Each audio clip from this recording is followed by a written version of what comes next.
Je suis un enfant du Sahel, un enfant victime et survivant de la politique néocolonialiste de Jacques Chirac, un enfant survivant de la carrière criminelle de Nicolas Sarkozy, survivant du gémophotisme de la diplomatie française sous le régime de François Hollande, avant de finir dans les dommages collatéraux de la mission impossible que s'est fixée Emmanuel Macron.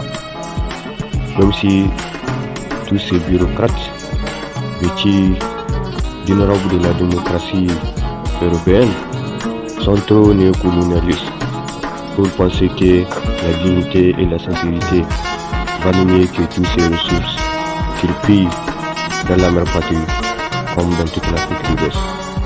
Même s'ils sont trop fous pour penser que la dignité et la sincérité valent mieux que toute la démocratie divertissante de ma patrie comme de la patrie des hommes intègres, tout comme dans toute l'Afrique de l'Ouest.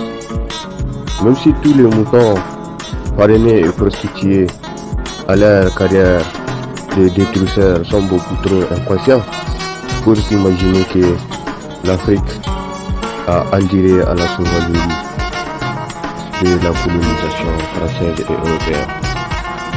Même si la communauté internationale est beaucoup trop hypocrite pour penser que l'avenir paraît bien sombre sur la diplomatie et la démocratie africaine. Même s'ils sont trop égoïstes pour penser que l'avenir paraît bien sombre sur la démocratie européenne et la démocratie africaine. Même s'ils sont trop égocentriques pour penser que la démocratie est juste un mensonge contemporain en Afrique comme en Europe. En Afrique et partout là où la réaction internationale a échoué.